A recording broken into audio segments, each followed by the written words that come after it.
Okay, There's a don't way go. to have a co-host set up. Don't go away, please, till I know everything's okay. Join. Click to share screen. No, that's how we get your PowerPoints up there.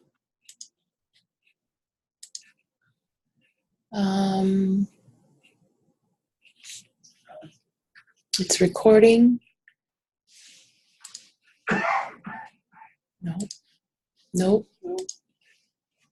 You cannot minimize Zoom when you are recording this meeting. I have to minimize Zoom or I can't see anything else happening. We can move this. Out of the way.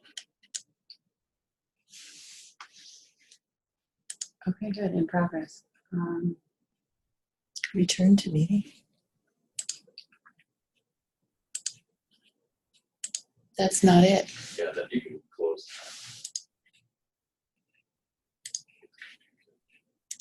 Should all be through Zoom.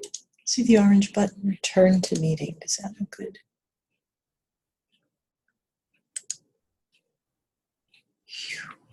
Share screen. That's not lit up. Let's try this one. No, that's the one I was. This one. No, they look the same. The one, it's down there, you moved it, that's the one that's down. Yeah. Oh, Are there people who have joined our meeting? If so, unmute yourself and say hello. I can hear someone.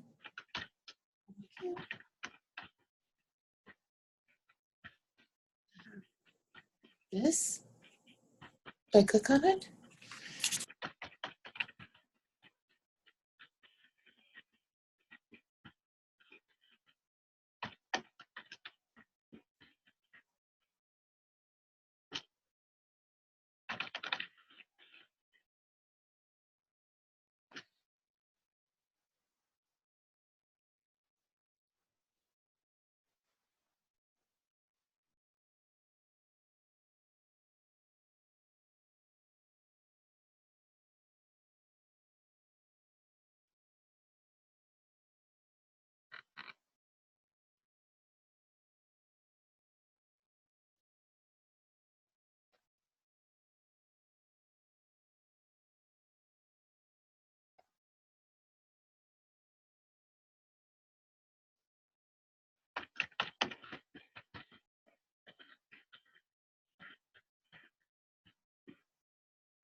Start video.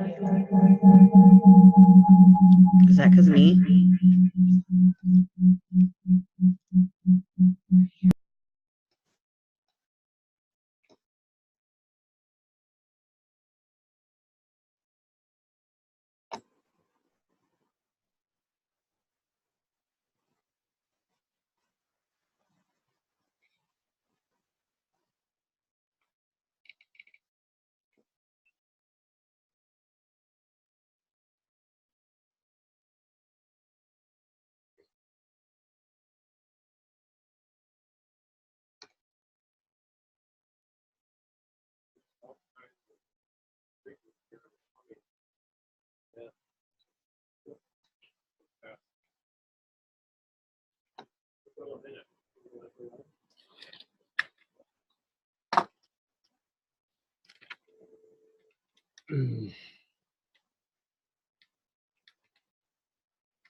Welcome, everyone. Are you able to hear me? Can you just say yes or no in the chat?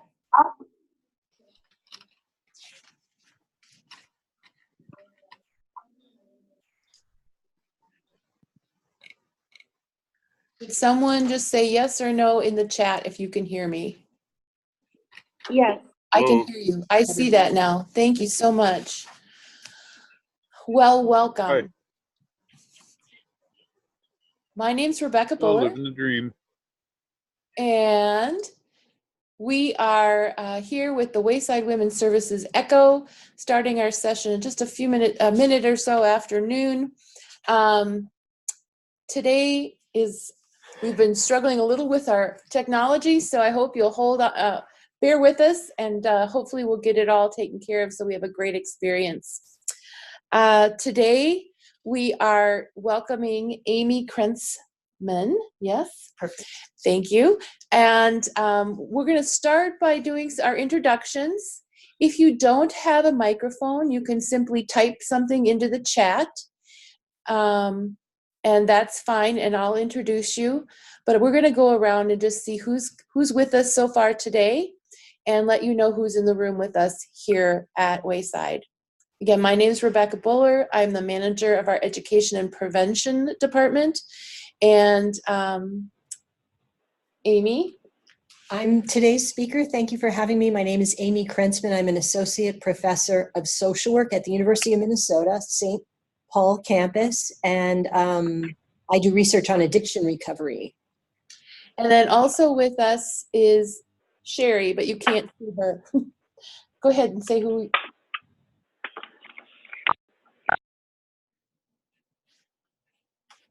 I'm Sherry. Can you hear me? Can you hear me? Yes, I can. Hello? Who is that? Oh, okay, hi. This is Sherry Willette, recovery case manager from Tagui Recovery Center in Cloquet, Minnesota. Welcome, Sherry. Thank you so much for being with us. Oh, I love these. I try to attend each one. The problem is I would like to be able to see them on the screen. Well, we'll figure that out. You might try your iPhone someday too, if you have a smartphone. Okay. Yeah, I will. And otherwise I'll try MIS, get them over here and see if they can figure it out. But thank you for having me. Yes, welcome. It looks like we Thank have you. Karen Carr has also joined us from Avivo, and she's a case manager and parenting facilitator. Christy, I don't know if you prefer not to, would you like to introduce yourself? I've unmuted you. Christy, I'll go ahead and introduce you. Christy is a counselor at Wayside Women's Treatment Center. Nelda, I'm going to unmute you. Would you like to introduce yourself? Okay, Nelda, it doesn't want to unmute you. Nelda Goodman is with American Indian Family Center in St. Paul, and we welcome you. Let's see, Kathleen, would you like to go ahead and introduce yourself? You are unmuted. It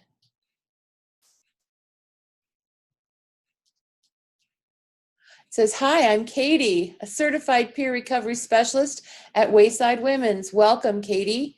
And we also have Jody Bergman, who doesn't have a microphone, but she is our recovery navigator through the Recovery Corps and works at our Wayside Family Treatment Facility. Welcome, Jody.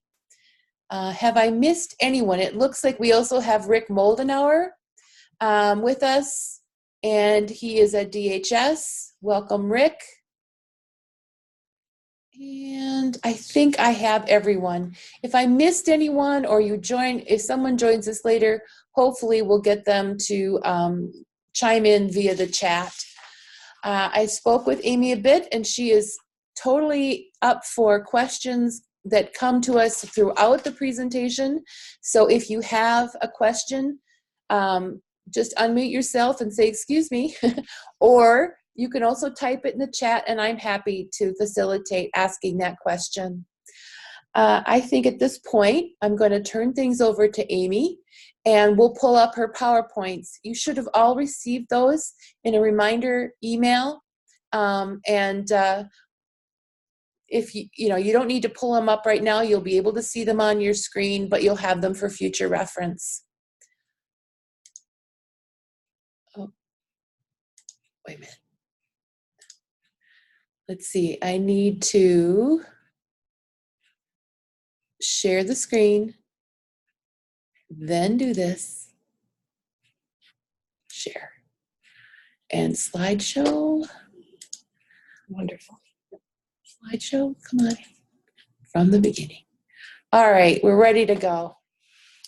Thank you so much for having me. It's a great honor to be here. I'm so happy to be back with my friends at Wayside. I've conducted a research study at Wayside Women's Treatment Center here in St. Louis Park, and I've been invited back to present the results of that research study that I conducted earlier this year. And I'm analyzing the data now, and I'd be very happy to come back. We're thinking maybe February 2020, I'll come back with the results of that study. For now, though, I'm going to present a related line of research that I've been conducting now for a number of years with a focus on the role of gratitude and addiction recovery, where we may all be familiar that gratitude is a very prevalent theme in 12-step programs, in Alcoholics Anonymous, and yet, to my knowledge, very few researchers had actually sought to research gratitude. Positive psychology researchers have studied gratitude with healthy people, but no one has focused on gratitude as it relates to individuals facing addiction. So what I'll be doing today is, and I think this mouse is the one I need. Here's our lineup for today, our agenda for today. I'm going to talk to you about gratitude as a psychological construct and in some ways a philosophical and a religious construct, and give you some highlights about what the research literature says about gratitude. Then I'm going to be talking to you about theories that relate to gratitude. And finally, I'm going to present 2 research studies that I conducted among individuals with alcohol use disorders related to gratitude. And again, if you have questions along the way, let us know. And also, there'll be time for questions at the end. So let's get started with an introduction to gratitude. So the research literature really states that gratitude is a pleasant emotion. It's linked with positive emotions. It's something that feels good. Gratitude is something that typically involves a person benefiting from the costly, intentional, voluntary action of another person. And that person is called the benefactor. In the psychological research on gratitude, they call that person the benefactor. So some people in the field of psychology feel that it is not gratitude. Gratitude is not present unless there is a benefactor who is conferring some sort of benefit on someone else. But others are beginning to write in the field of psychology that gratitude doesn't need a benefactor. Gratitude can be present for any positive aspect of life. Being grateful for the warm sunshine, grateful to be here, grateful for another day of life, that these things also represent gratitude, others have said. People have written that gratitude is felt especially in response to a gift that cannot be repaid or a gift that is in some ways unearned. Gratitude motivates us to reciprocate either to the benefactor or to another person. So in this way, gratitude has a pro-social component. It motivates us to do kind things to other people. One way to look at gratitude that people have written about is that gratitude suggests a comparison to an alternative, less valuable state. So when people say, I'm grateful for this hot meal, what they're really saying behind that statement is that this is better than a cold meal, or this is better than going hungry. So when someone says, I'm grateful for something, they're also saying, I'm grateful for the opposite condition, that the opposite condition isn't so. So when someone is saying, I'm grateful for my sobriety, they're also saying, I'm grateful I'm not still actively using. So those are some highlights about how gratitude has been described and defined in the research literature. We're going to move on now to theories that relate to gratitude. And for each theory, we're going to talk about how a regular gratitude practice could actually have an impact on that theoretical model. So what do I mean by a regular gratitude practice? That's a systematic, regular activity where someone would sit down on some kind of regular basis and do something like, for example, write a gratitude list. The first theory I want to talk to you about is the negativity bias. The negativity bias is a psychological theory that says that negative thoughts, emotions, experiences have a greater impact on us than neutral or positive experiences. And this serves an evolutionary purpose. So when something comes at us that is a threat, it's a survival mechanism for us to pay a lot of attention to that threat, and for that threat to really grab and sustain our attention. But the after effects of that survival mechanism is that negative things grab our attention more than positive things and neutral things, and negative things stay on our minds longer than positive things. You may be familiar with the researcher John Gottman, who studies marriages and couples, and he says that it takes 5 positive events when couples are arguing to neutralize 1 negative event. So for every 1 negative event, we need 5 good things to balance it. And this really speaks to the negativity bias, because that 1 negative event is going to have more weight than any positive event. Now, if someone is doing, let's say, a daily gratitude practice, let's say they're writing down in their journal everything they're grateful for every day, let's just say that's their gratitude practice, you can see how that kind of a practice can counter this negativity bias that we all are subject to as human beings, not just people with addictions. So a gratitude practice can help that seesaw tilt more toward the positive, because the person is intentionally looking over their lives, looking over their past day, and thinking about what is good in my life right now. And that can help offset this negativity bias. The next theory I'd like to talk to you about is the theory of the hedonic treadmill. And this is also a psychological theory that affects all people, whether they've had an addiction or not. And this theory states that when especially good or especially bad things happen to us, we eventually return to a stable level of happiness, or a certain set point of happiness. What this means is that improvements in life provide us with short-term happiness, and then we become accustomed to them, and they become the new normal. So you might think about good things that have happened to you, maybe things that you were absolutely delighted or thrilled about when you first heard the good news. For example, you got that job offer at Wayside, or you got into that college that you wanted to attend, or you had a wonderful date with the person who became your significant other, or the day you brought your child home from the hospital. You can think of all these really thrilling, wonderful threshold events in life. And you might look back and realize, well, those things were very exciting and thrilling for some time, but now I'm used to them, and if anything, those things are just annoying. And that is the hedonic treadmill in activation. That's the hedonic treadmill working, because we become acclimated to these good things. They become the new normal, and we no longer feel that good about them. So you can see here too how a gratitude practice can counter the hedonic treadmill and help us to see our jobs and our significant other and our homes and the important people in our lives with this refreshed view of gratitude and happiness that those things are in our lives, the way we felt when they were brand new to us.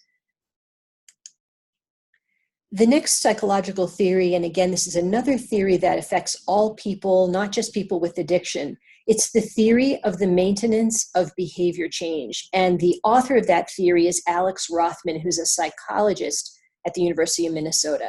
And Rothman says that individuals who are maintaining a behavior change regularly ask themselves, is this worth it? is my life better now than when it was before the behavior change? And according to Rothman, the answer needs to be yes, for those people to continue to marshal the considerable effort it takes to maintain a behavior change. Now, this would be true with someone who's started an exercise routine, someone who's changed their diet for the better, or someone who has initiated and maintained their sobriety and recovery. So Rothman is saying that whether the person consciously realizes it or not, they're constantly asking themselves, or regularly asking themselves, is life better now than before? And the answer has to be yes. So here you can see the implications of a gratitude practice for a person in recovery from addiction who is making note of the good things in their life and cultivating a sense of joyful gratitude about those good things.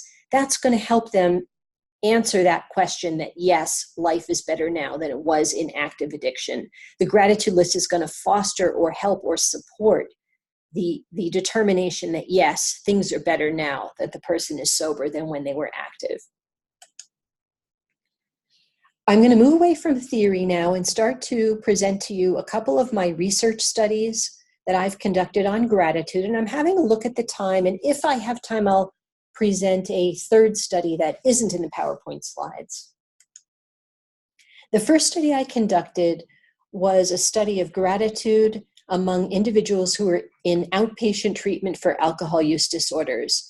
And my main research question driving this study is, how would a gratitude practice impact mood among individuals in treatment for an alcohol use disorder? So I hypothesized that a gratitude practice, and I'll explain exactly the one we used in the study, would improve people's mood, that it would make them feel better. And that's what the psychological research on gratitude currently shows, is that among people who are not clinical, in a clinical setting, if you will, quote, healthy people, that their mood improves when they do a gratitude practice. So that was what I wanted to explore among individuals in treatment for alcohol use disorders. I recruited 23 individuals, and this was a small pilot study. So one word of caution about research in general is whenever there's a research finding in one study, it doesn't necessarily mean that that's the ultimate truth of all time. You really need several different research studies conducted by different researchers in different labs to all converge on a similar finding for us to have a lot of confidence in it. But as a small pilot study, this gives us the first taste of what we might be seeing here in terms of gratitude's impact on mood. I recruited individuals, as I mentioned, from an outpatient substance use disorder treatment program. This treatment program was in Michigan. I was in Michigan at the time. And I randomized these 23 individuals into half the group who would do a gratitude intervention, and I'll explain what that was. And the other half of the group did a placebo activity that was not designed to have any effect on their mood, but it kept them engaged in a similar activity. The gratitude group did what's called the 3 good things exercise. The 3 good things exercise was developed by positive psychologists. And in this exercise, people are asked to, at the end of the day, to look back on their day and write down 3 good things that happened that day and why they happened, or what made the good thing happen. So our treatment group in this study did the 3 good things exercise. They got an email from us that landed in their email box at 5 in the morning. They could click to open it at any time they wanted, and inside was a link. They clicked the link to a survey, and the survey asked them these 6 questions that you see on the slide. Describe a good thing that happened to you in the past 24 hours, and what was its cause? So they typed these answers into text boxes. Describe another good thing that happened in the past 24 hours, and what was its cause? And finally, describe a third good thing that happened in the past 24 hours, and what was its cause. So this is what the treatment group did, and they did this every day. We invited them to do this every day for 14 days. Now the control group, on the other hand, this is what they got when they got their email and they clicked the link in the email. Here were the things that they answered in the text boxes in their survey that they got. We asked them a whole bunch of questions related to sleep hygiene. which again was meant to be the placebo condition. In other words, this was meant to be the condition that would sort of keep them busy, if you will, but still engage them in reflecting over the past 24 hours and answering questions about their day. So we asked them, when and where did you sleep, doze, or nap in the past 24 hours? When did you exercise, if at all? What caffeinated products did you consume, if any? When you slept, was the TV, the computer, or the lights on? What did you do in the hour before you last fell asleep? And what did you do in the hour after your most recent awakening, in case they took naps and stuff like that? So every day for 14 days, the control group answered that set of questions. Let's see. Okay, immediately after filling out the questions, either the gratitude exercise or the sleep hygiene questions, our participants immediately afterward rated their mood. And they did that again every day for 14 days. There was an 8-week follow-up. And at that point, I met with each person individually and I interviewed them about their feelings about being in the study. So here were the major outcomes that we were looking at. And the major outcomes, again, were three different dimensions of mood. So one was activated positive affect. This is a type of mood classified by psychologists where people feel really good. They feel active, enthusiastic, determined, strong, inspired, and other words like that. This is a kind of an intensely positive emotion. We also studied as an outcome something that they call unactivated positive affect. This is a positive valenced mood. So this is a mood that feels good, but is more calm and mellow. So this is people feeling calm, at ease, and relaxed. And then we also assessed negative affect. That was the extent to which people felt things like scared, afraid, upset, distressed, and nervous. And I wonder, from the people listening in, which of these three things do you think we saw an impact on from the gratitude practice? So let's see if people are able either to type in or to speak out with your guess. You can either unmute, that means click on that little microphone, or type something in and Sherry will help us communicate your questions. Which do you think? Which do you think had an effect from the gratitude practice of these three options? Can you repeat the question? I'm sorry. I had the phone ringing in the background. Sure. So we did a gratitude intervention. So of these three different kinds of groups of moods, what do you think had of these moods changed as a result of the gratitude practice? What's your guess? And then I'll show you the results. Any guesses? Somebody So put, what kind of mood do you think? Is that what you're asking? Which one of these three do you think Had an effect from the gratitude intervention? Kathleen B. And what are the three? activated positive. The three right here on your slide, if you're able to see this. I don't have a slide. Okay. The three I just recently described. Was there a guess from someone who wrote in? Kathleen B. wrote actively, or what is that one? activated positive effect? That was her guess? Okay, Yeah. that's a great guess. Let's see what the results were. So what we see, the green line here represents, well, let me explain first the X, or the horizontal axis at the bottom. That's time in days. And the Y axis is the score of mood. And the green line are the people who were in the gratitude group, and the blue line were the people in the control group. So what we can see on the left-hand side of your screen is that negative affect decreased for the people who were doing the gratitude exercise, and it basically remained flat for the people doing the sleep hygiene. On the right-hand side, people in the gratitude group had an increase in feeling calm and serene. Yep. And the people in the control group who were doing the sleep hygiene, it almost looks like they had a decrease. They felt less and less calm and serene over time. And that was because we think that those questions started to irritate them a little bit over time, because they would admit they're drinking too much coffee, they're eating too much chocolate, but they weren't changing their behavior as a result. So maybe it was kind of annoying to keep on reporting that. Now, the other mood outcome, activated positive affect, we saw no impact of the gratitude practice on activated positive affect. Let's see what happened to the, Click on it. oh, there we go. So implications for clinical practice with people based on this small pilot study. The exercise was difficult for some of the people in my study.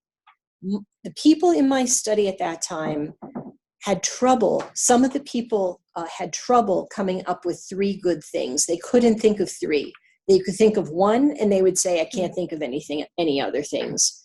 So what this taught me as a researcher is that when I do this in my research studies, I should provide lots of examples and maybe some modeling, maybe do this in a group so that people's ideas give other people ideas what to put. And that's what I did in my Wayside study, and it was very successful. In the Wayside study, the women were able to think of 6 and 7 things, good things in the day without any trouble at all, because we provided modeling, we did it in a group, and we also provide them with a list of suggestions written down so they knew what we were asking about and they could get ideas that way.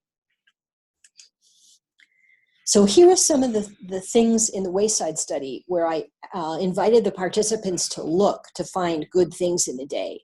The weather, a nice exchange with another person, some small accomplishment, anything fun or enjoyable, a moment of kindness or encouragement, a good idea you had, seeing or hearing something beautiful, and feeling relief about something. So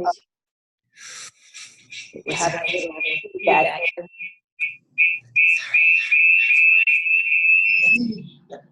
Okay.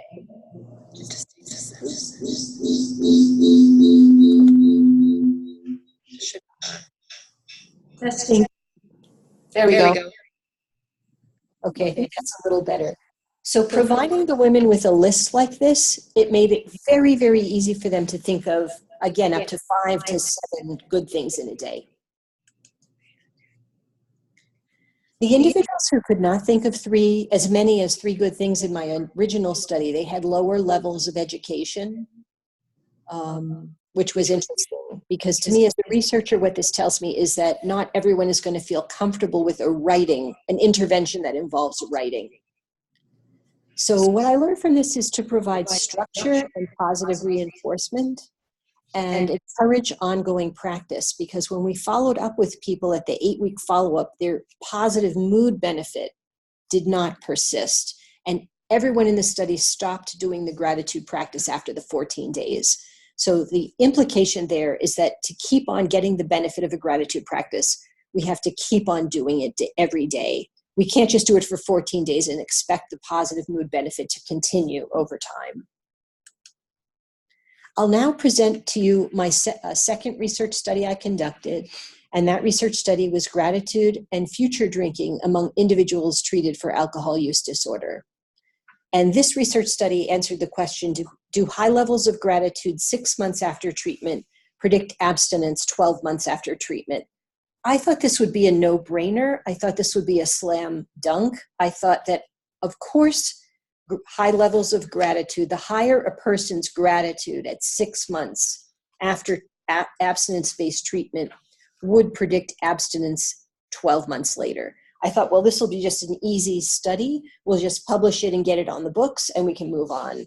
But I was surprised by the findings. In this study, I used data that had been previously collected by my mentor, Libby Robinson at the University of Michigan. And this, a subset of her larger study, comprised 67 individuals with alcohol dependence, DSM-4 alcohol dependence. They all entered abstinence-based treatment at baseline. Treatment did not include gratitude practices, and this study is not a study of gratitude interventions. So whereas my first study I told you about, I had everyone do a gratitude practice, the 3 good things exercise. In this study, I measured the person's trait, what they call trait level of gratitude. It's measured with a 6-item questionnaire that assesses how frequently they feel gratitude and how intensely they feel gratitude. And that value varied from person to person. And here are the results of that study. So The outcome here again is 12 months of a variable called percent days abstinent. And that is a variable that represents over the past 90 days, what percent of days did the person have no alcohol at all? So a score of 100% days abstinent would mean they were sober all of those 90 days. A score of 0% days abstinent would mean that they drank every single day of the 90 days, and then every possible value in between. And that was the outcome that I was using the gratitude score to predict. And the red value that is circled here is showing that 6-month gratitude had no effect at all on 12-month abstinence. So the thing I really was sure I was going to find was not panning out at all. So then I thought, well, maybe that this relationship between gratitude and future abstinence would only hold for people who were sober at 6 months when we assess the gratitude. So this would only be true for people who were already abstinent, that gratitude would help them sustain their abstinence. So I was able to test something called an interaction effect. And that was the interaction between 6-month gratitude and 6-month abstinence. This would show this kind of a statistical, here they're using mathematical formulas and statistical models to show whether how much they were drinking at 6 months when we assessed gratitude has an effect on 12-month abstinence. Now, I know that's a mouthful, so let me show you the results, and then I can explain it a bit more, maybe hopefully easier to understand. Now, in this graph, what we're seeing on the horizontal or the x-axis is we're seeing their 6-month gratitude scores. So the dots represent each different of the 67 people in this study. There's one dot on the screen here. So the people with dots toward the right-hand side of the screen, they had higher than a median gratitude, and the people with dots on the left side of the screen had lower than median gratitude. Let's have a look now at the Y, or the vertical axis on the left-hand side. That is a representation of 12 months percent days abstinent, and that ranged on this visualization from 60% days abstinent to 100% days abstinent. So the folks at the very top, those dots at the very top, they were 100% abstinent at 12 months for the previous 90 days. And those toward the bottom, you see some dots in the lower half of the screen. They were drinking 25 to 40% of days. Now, the colors in this data graphic have a meaning as well. The gray dots and the gray trend line at the top that's tilting up, that represents the people who at 6 months were 100% abstinent. So for those abstinent people, what that shows is the greater their gratitude, then at 12 months, the more likely they were to still be 100% abstinent. And that's exactly what I hypothesized from the beginning. And for those folks who had lower levels of gratitude at 6 months, but they were sober, they were more likely to have a drink in the next 12 months. Now let's look at the very strongly contrasting group, which is the group of people who were drinking quite regularly and quite frequently. And that's the blue line that's strongly sloping down. For these folks who at 6 months were drinking 66 to 23% of days. So every 2 out of 3 days they were drinking. For those folks, the higher their gratitude while they were actively drinking, the lower their chances of abstinence at 6 months later. Now, let me say that another way, because it took me a while to wrap my mind around this. Another way of saying that is, if someone was an alcoholic, because everyone in this study met criteria for alcohol dependence, if someone with alcohol dependence who has low levels of gratitude actually predict abstinence 12 months later, and high levels of gratitude actually predict that they'll still be drinking 12 months later. And if you think about it, it makes sense. What it means is that if someone's actively drinking and they're an alcoholic and they're scoring that everything, they have a lot to be grateful for, they have so many people to be grateful for, if they had to live life over again, they'd change almost nothing. This is someone who's saying life is great the way it is. And then there's no motivation for change. So as we would expect, they're still drinking. They didn't make a change in their drinking. But people who are actively drinking and regularly drinking, who say, I don't have much to be grateful for. I would change everything if I had life to live over again. I have very few people to be grateful for. That's someone who's in a bad and negative space. That's a person who's motivated to change. And what we see here from these data is those are the folks who became abstinent when we measured them 6 months later at the 12-month mark. What are the implications of this study for our practice with individuals? One, gratitude exercises might be most beneficial for individuals who are maintaining abstinence. Gratitude exercises might not help initiate abstinence. So when we meet our clients and they're still actively using, we might not, I mean, this is only one research study, but I'm convinced it's not a good idea to have that person start doing gratitude exercises. Wait until they already have a toehold into recovery, a couple weeks sober, and then have them do a gratitude exercise. So it will encourage them to look at recovery as something positive. Overall conclusions of these studies I've presented: there's potential for gratitude exercises to be used to improve mood among the patients we care about and care for. But to help them, we should provide coaching and modeling so that they know what we mean by a gratitude exercise, and they are able to successfully write a gratitude exercise. Gratitude exercises might not be helpful for the initiation of abstinence, but might appear useful for the maintenance of abstinence. And then very soon we'll see what's on the next slide. That's okay. Now, let me say a few more words about what I mean by gratitude exercises, with some suggestions for what we can recommend to our clients and what we can practice ourselves if we're so willing. The 3 good things exercise that I told you about in my first study invites a person to look back over the past 24 hours and write down all the good things that happened in the past 24 hours. And that's a slightly different exercise than writing a gratitude list. Writing a gratitude list is when people are asked, write down things you are grateful for. And these are actually 2 different exercises that lead to, they could be slightly overlapping, but they each are like another path to follow to access good things currently in life in recovery. Here are some, let me say first that for the 3 good things exercise on the left, the most important tip is to tell people that small things count. Otherwise, they think you're talking about big monumental things, but assure them that very small things count. And the wonderful tip for the gratitude list is to try to think of things we take for granted, like the things about our health that happen to be working well and functioning well right now. And here are some of the things that my research participants at Wayside actually wrote down when I had them do these exercises. So on the left-hand side, people wrote, for a good thing that happened, they reached 90 days clean and sober. They enjoyed watching it snow. They got new yarn for a blanket. As you know, Wayside women travel with their arts and crafts supplies, as you might be familiar with. And my daughter painted me a butterfly.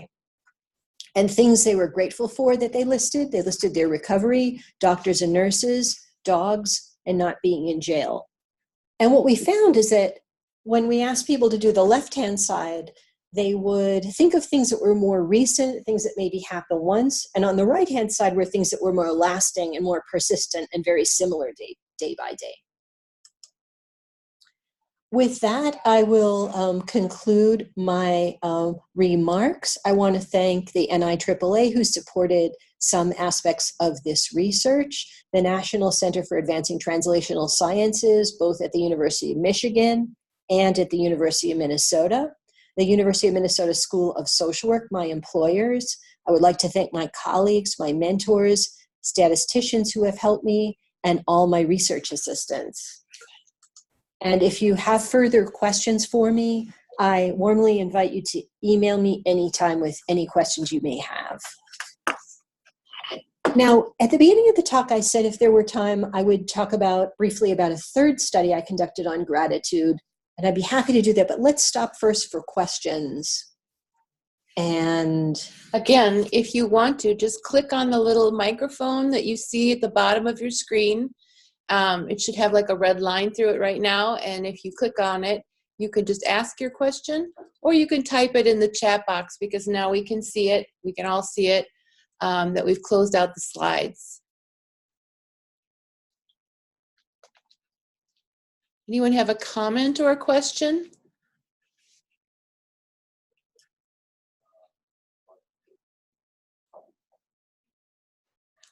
I think you go ahead with your other study. I also did a study, you know, I left it out of this slide deck because sometimes it makes the talk go on for too long.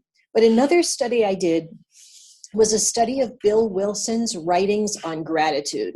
As you may know, Bill Wilson was the co-founder of Alcoholics Anonymous, and he wrote prolifically. And it turns out you might be familiar with the small book called As Bill Sees It. If you're familiar with that text, you know that every single page is a quote or two or three of from Bill Wilson's previous writings, either from the big book, the 12 and 12, or his letters or his speeches. And what I learned when I did some research into the book As Bill Sees It, I learned that Wilson himself, another member of Alcoholics Anonymous who was a copy editor, she's the one who went through all of Bill's writings, and she chose the content for the As Bill Sees It book. But Bill himself looked at everything she did, and he gave his final approval. So we know for sure that Bill himself looked at the gratitude pages, 17 pages indexed to gratitude, and he himself sanctioned that these were represented his thoughts on gratitude.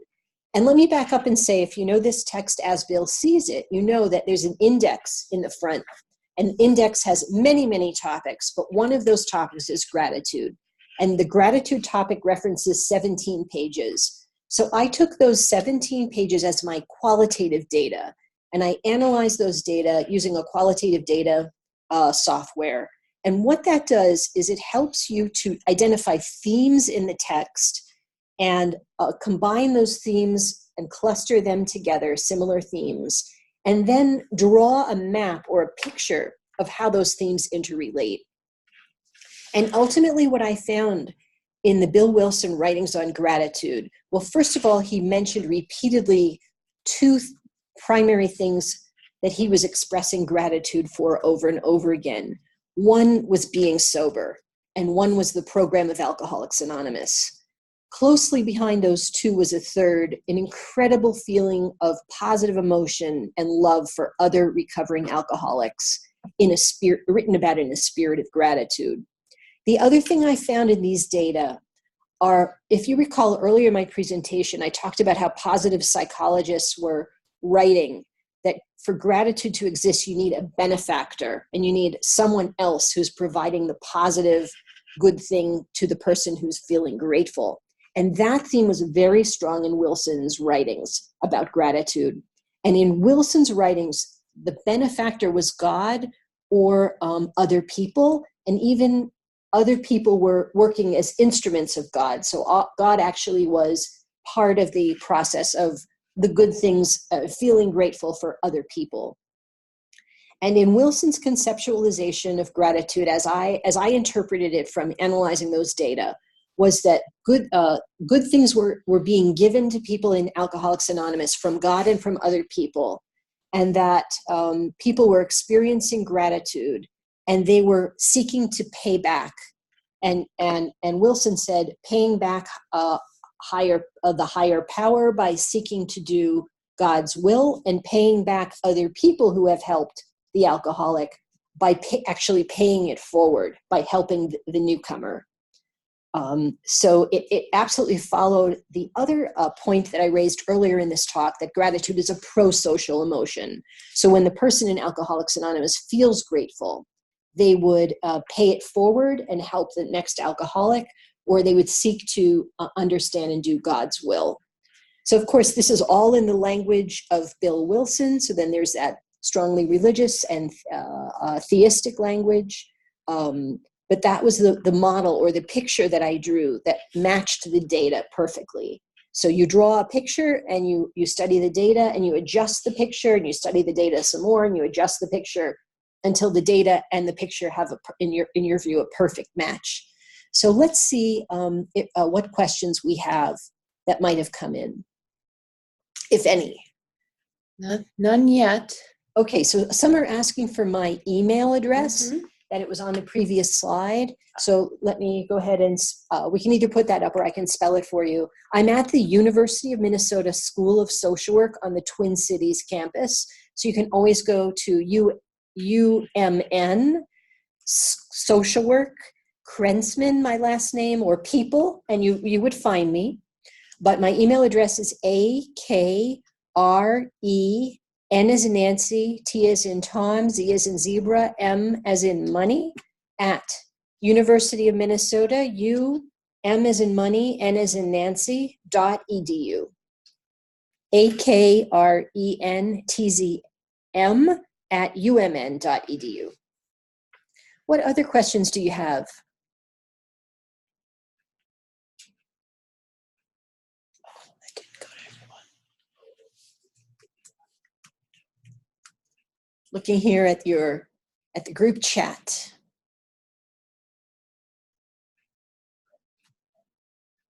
Okay, we're going to send you the slides again.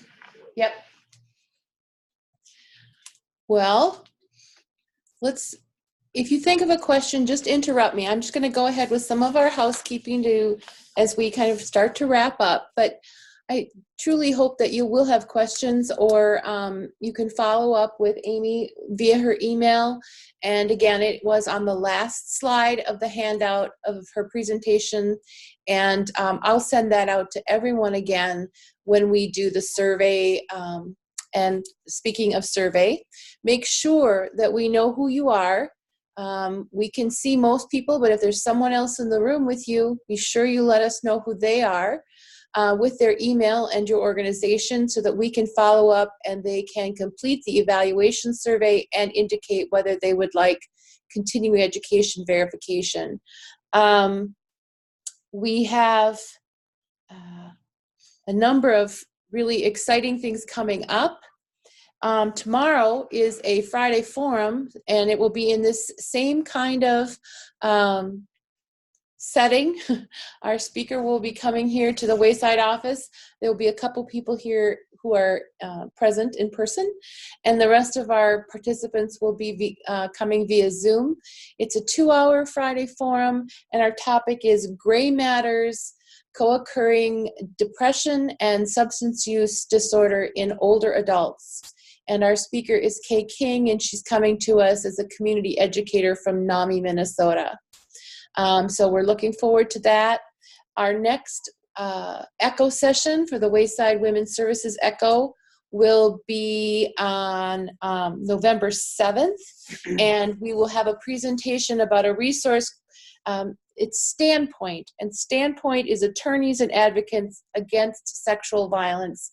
And we know that there are a number of people who are experiencing substance use disorder or living in recovery who have been part of that scenario. And we want to be able to talk a little bit more about the kinds of services that this group can provide to the people we serve.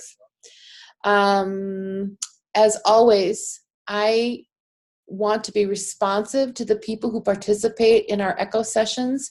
So if you have ideas for topics or speakers, or you have something you'd like to share, you don't have to come all the way to our office. We can also have you present remotely, so anywhere in the state, and we can just share the hosting capabilities.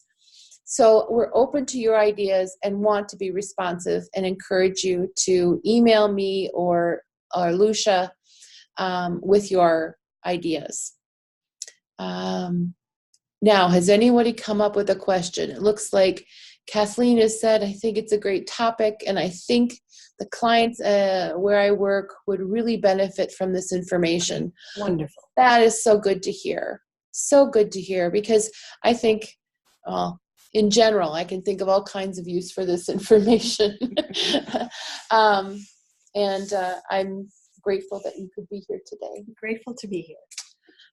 Anything else from anyone else? Ideas, updates, information? Gonna double check. All right then. Well, I will then say have a wonderful couple of weeks. Thank Oh. you very much. It was very interesting. This is Sherry. Hi, Sherry. Thank you. Yeah, it was very good information. I would love to receive the PowerPoint like usual. We'll send them out again. Sounds good. Thank you. Thank you for taking your welcome. time. Thanks for coming. And we'll see you again soon.